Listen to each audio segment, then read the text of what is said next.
Hello, everyone. As much as I don't really want to talk about this topic, I really think I need to. And that is a cultural issue in the workplace around the world, which can be best categorized by the word pessimism. And I don't like talking about pessimism because I'm a very optimistic person. And somehow in my life, I've developed a sort of a personal resilience to bad things. But not everybody's wired that way. And with all of the problems we see in the political environment, wars, social unrest, and the disruptions of AI, a new report just came out from Equilibrium with 5,500 respondents that shows that the number one trend in the workforce is a rise of pessimism. In fact, they call it the rising tide. 67% of employees are feeling worse about the state of the country, the state of their company, the state of their careers, and the state of their lives. And it's particularly acute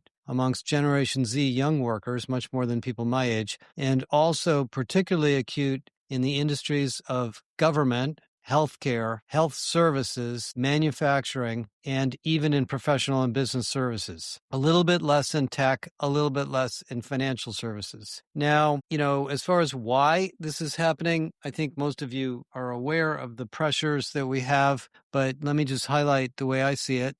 There's the political stuff, which, affects everybody in a slightly different way. There's the global climate issues that result in various issues that happen at a local level, whether it be a fire, a flood, or some other weather that happens. There's the discussions of the economy, the rising interest rates, inflation, and things that have affected our standards of living. There's the impact of AI and the uncertainty of AI. And then there's the job instability of companies making a lot of public statements that they're going to stop hiring, reduce hiring, lay people off, cut people, improve productivity, or doge themselves to health. And you add all that up. And then if you're an immigrant, or maybe you look like an immigrant because of your skin color, and in the United States, you see the pressure of that going on and all of the backlash against DEI, if that happens to be something that's on your mind. And there's a lot of things to be pessimistic about. So if you read through this report, I'll send you a link to it. It's a pretty exhaustive study of why and where this problem exists. And I don't think we need to kind of debate the problem too much, but the question is, what do we do about it? And so I want to give you 4 solutions that I think we have direct impact on in the human resources function, and we really need to think about as leaders, supervisors, managers, and individuals. The first is what I would call realistic optimism. And this is one of the words they use in the Mequilibrium report too. Realistically thinking, over time, if you're a student of history, almost everything that's bad that hits your life or your career or your job or your health or whatever it may be that's maybe making you pessimistic passes over time. And there's a lot of Jewish culture around this, but other religions have the same thing, that faith and patience and acceptance will give you a sense of optimism, because we have to accept the things in life that we don't have any control over, because they simply are unchangeable by us. And sometimes, almost like the 12-step dialogue that you have if you go through AA, is that if you accept the things you cannot change, you can develop an optimistic outlook. Now, in terms of what's going on politically,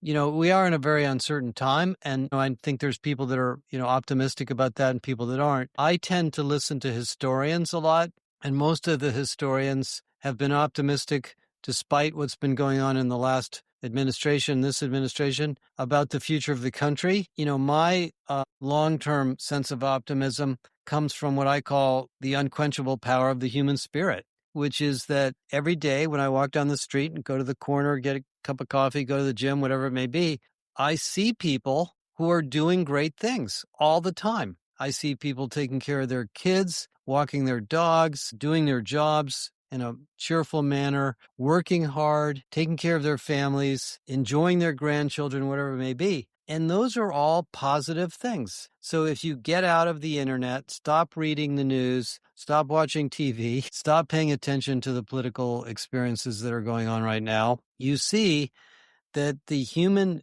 spirit is very positive. Now, obviously, there's bad actors in every part of the world, and it's a very minority part of the population. But I think we as business people really need to show a sense of optimism based on the positive things that are going on in our lives and in our companies. I mean, you all work in companies that have different experiences right in front of you. And I see things going in our company every single day that show me a sense of optimism. Amazing things that individuals do, amazing solutions we've delivered to our clients, amazing relationships and goodwill that we get feedback from those of you listening to this podcast or others that we work with, including vendors. So realistic optimism is something that needs to come from the top and we need to embrace. And yes, there are things that go poorly. And yes, there are things that are risky, but that's the reason we're business people is to deal with that stuff. That is, if you don't like that stuff, you can retire and find another thing to do with your time.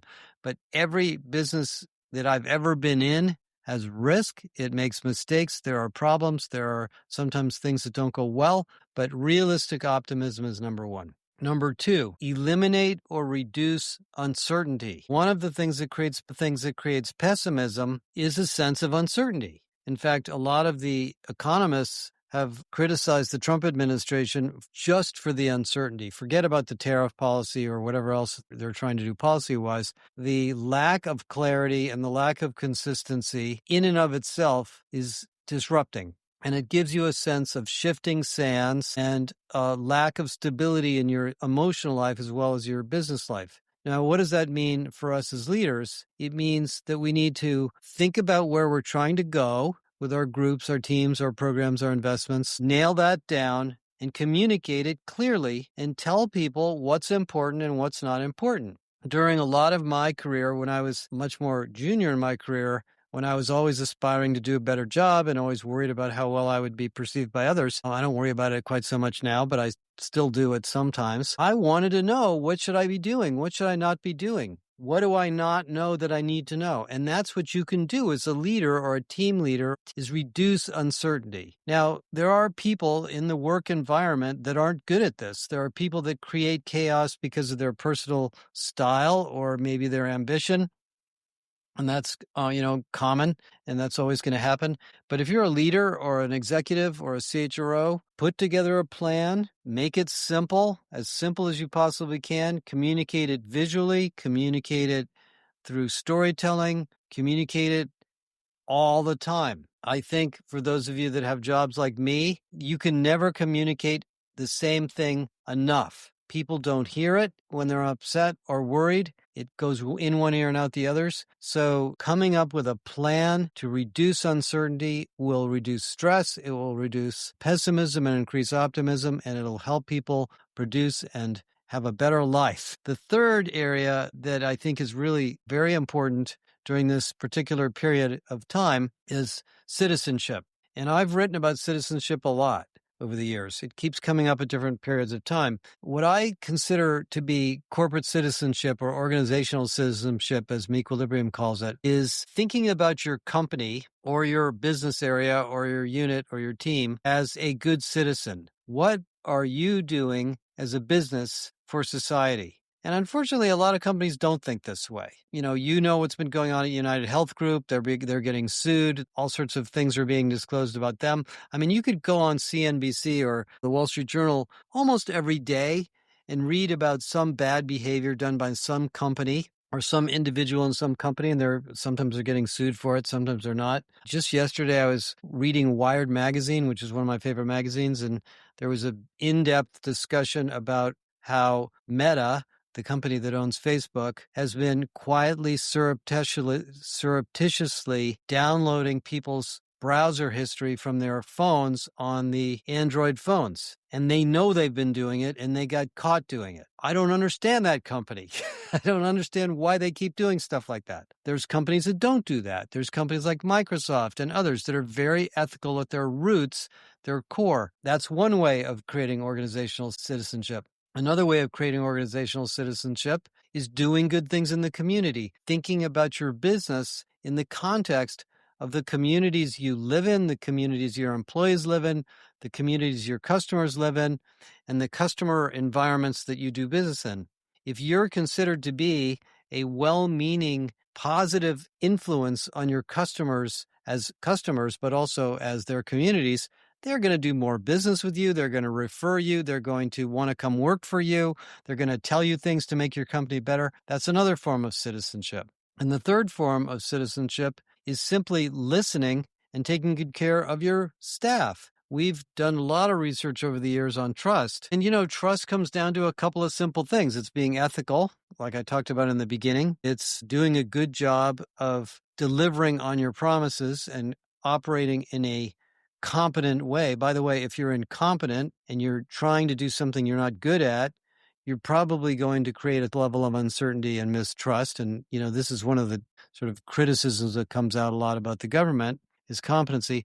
But the third is listening. If you as an organization empathize, listen, care, you don't have to solve everybody's problems because most people know that the things they're worried about are not solvable by their company anyway. But the fact that the company does care and the company is aware of what's on people's minds, including at an individual manager level, is worth a lot to people. In fact, if you go through any form of counseling, you know that great counselors don't really do much except listen and reflect back what they're hearing. So you feel a sense of empathy and empowerment as an individual. So that's number 3 or number 4 is this sense of empathy and organizational citizenship around trust. Now, the other thing that comes to my mind when I look at this kind of data, and it's all over the place. The Gallup data shows that employee engagement is below what it was in the pandemic. There's another report that just came out of WellHub that's very similar to this as the Mequilibrium one. And it's not just true in the United States, it's true in a lot of countries around the world.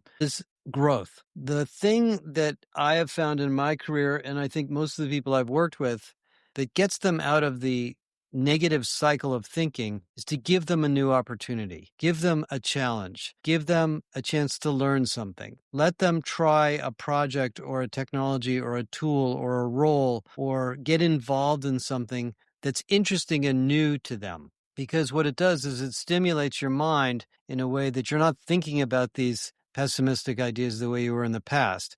So, growth is a big topic in companies. And there's a research study coming out next week or the week after that's the culmination of our 4 years of research with Eightfold on the Global Workforce Intelligence Study. And what we did in that research is this was a lot of work for us. We did 6 comprehensive skills-based analyses of hundreds of companies in 6 industries: consumer goods, consumer banking, healthcare, automotive, pharmaceuticals, and I forgot the last one. Maybe it was energy. I kind of forgot. And we went through the skills and the behavioral data we had from Eightfold and many of the sort of talent intelligence factors they have in Eightfold. And we looked at the characteristics of the top performing companies in each of those industries versus the average, and wrote a bunch of research reports on it. And Kathy is just finishing producing the final report that summarizes all 6 of those industries, and we call those the pace setters. These are the pace setter companies. And among the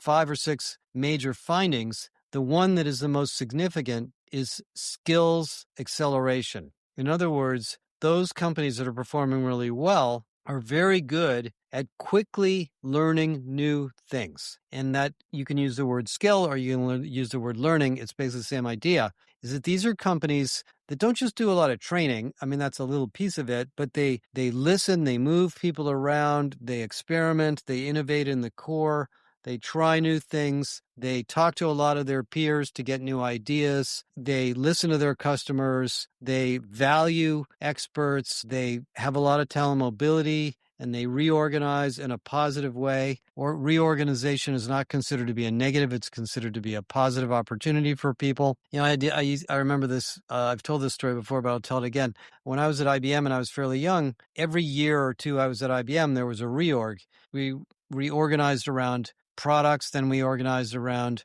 company sizes, then we organized around industry, then we organized around products again, then we organized around industries again. And I went through this, 6 or 7 times when I worked there. And one day I went to my boss who'd been around it a long time and I said, how come we keep reorganizing? Doesn't everybody realize that this is very confusing? He said, the reason we do the reorgs, because it's good for you. He said, there's a culture in this company that if we're not changing, people are going to get static. And we want people to constantly think about this world differently so that we can adapt as a company. And that's what came out of this Pacesetter research was skills velocity, the velocity of change of your company and the ability for your company to change quickly is one of the biggest skills and capabilities you have as an organization. And guess what? That creates optimism. Because when the company changes and goes into a new area or adopts a new technology or develops a new product that's really cool, assuming that it's reasonably successful, people get excited. It takes their head into a new space and the pessimism goes away. Now, for those of you that are more senior levels, optimism and pessimism is all about mental well-being and resilience and your own sense of personal energy, getting up early, getting enough sleep, going to the gym, going for a walk, standing up and moving around, traveling with some degree of health associated with your travel, not overworking, listening to other people, being kind to others, spending time with your family, spending time with your kids, checking in with the people that you love. All of those things are part of your personal resilience, not just nice things to do as a person, but those are all your personal resilience too. So, I know the pandemic was a big lesson on this, of course, for remote work and all of the, physical risks that we were worried about during the pandemic. We now have another sort of set of constellation of stress factors that people are seeing. And I think, we need to go back to some of the, kind of concepts of wellness and well-being that we really all learned during the pandemic to deal with the situation we're in today. I actually do feel, even though I'm very frustrated about the political situation going on right now, I am pretty doggone sure that in a few years this is going to pass and that the resilience and underlying goodwill and well-meaning culture of the United States will repair the situation we're in now. And again, even though we have states fighting states and red and blue fighting with each other and so forth, ultimately we live, or I live, in a country that is a country of well-meaning people. And if you think about why the United States exists at all, the reason the United States even exists is because it was built on a foundation of giving people opportunities to grow and exercise their own God-given interests and talents in the way that's appropriate for them. That is a very positive philosophy for the United States. So even though, this pessimism report just came out, I think there's a lot of arguments that you could make that this is a temporal period of time and we'll come out of it and things will get better. And of course, those of you that want to go to a march or write letters to your congressman or get involved in social activities in your church or your community, of course, you all do all sorts of things like this for yourself and you get personal satisfaction from that. So anyway, the reason I bring it up is just to make you aware of this research. It's another idea, or really it's another role that we play as HR people, as HR leaders, is helping the organization deal with these challenges. And you have many, many of the tools you need to help companies and help individuals deal with these kinds of issues. Okay, that's it for me. We just finished a fascinating CHRO panel with a bunch of 20 or 25 of our CHRO clients and talking about AI and the cultural interests and changes going on in companies around AI. And I'm going to talk more about what's going on in Galileo in the next couple of weeks because we've got some really interesting things to share there. That's it for now. Have a great weekend.